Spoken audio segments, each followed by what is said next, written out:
నేను శారీరకంగా చనిపోయాను అని మా అమ్మ గట్టిగా నమ్ముతోంది. పైగా మిగతా అందరినీ కూడా అలాగే నమ్మించడం మొదలుపెట్టింది. ఇది అంతా బ్రేక్‌ఫాస్ట్ దగ్గరే మొదలైంది. అకస్మాత్తుగా ఆమె నా వైపు చూసి ఒక చిరునవ్వుతో ఒక కారు వచ్చి నన్ను గుద్ది నేను ప్రాణాలు కోల్పోవడం చాలా విచారకరంగా ఉందని చెప్పింది.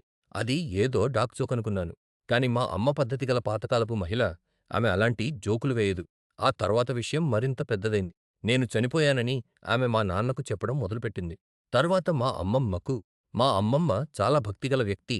నేను ఆమెకు హాయ్ చెప్పినప్పుడు నా ఆత్మకు శాంతి కలగాలని ప్రార్థిస్తున్నానని చెప్పింది. నేను షాకయ్యాను. అసలు మా అమ్మ ఆమెను ఎలా నమ్మించింది? మా అమ్మ మా కుటుంబానికి ప్రాణం. ఆమె చాలా స్వీట్ మరియు ఇతరులను సులభంగా ఒప్పించగల వ్యక్తి. కానీ ఆ స్వీట్‌నెస్ నెమ్మదిగా ఒక భయంకరమైన రూపం తీసుకుంది. ఒకరోజు మధ్యాహ్నం నిద్రలేవగానే నాకు పొగవాసన వచ్చింది. మా అమ్మ లైటర్‌తో నా పక్కనే నిలబడి నా బట్టలకు నిప్పు పెట్టడానికి ప్రయత్నిస్తోంది. ఆమె మెల్లగా బహుశా నిన్ను దహనం చేస్తే నువ్వు పరలోకానికి వెళ్తావేమో అని గుసగుసలాడింది. ఇప్పుడు మా నాన్న కూడా ఆమెను నమ్మడం మొదలుపెట్టాడు.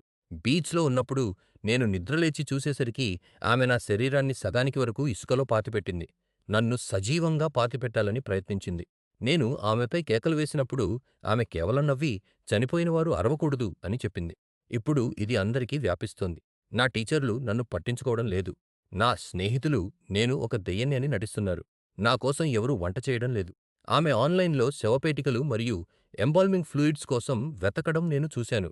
ఒక నిర్దిష్టమైన శవపేటికలో నేను చూడడానికి బాగుంటానని నాకు చెప్పింది. ఈ కథ విషాదాంతం కాకముందే నేను ఊరు విడిచి వెళ్ళిపోవాలని బ్యాగులు సర్దుకుంటున్నాను. నేను బ్యాగులు సర్దడం పూర్తి చేస్తున్న సమయంలో మా తల్లిదండ్రులు మాకు లేని ఒక వ్యాన్‌లో ఇంటి ముందు ఆగారు. వారితో పాటు మరో 10 మంది ఉన్నారు. మరియు వారందరి చేతుల్లో పారలున్నాయి.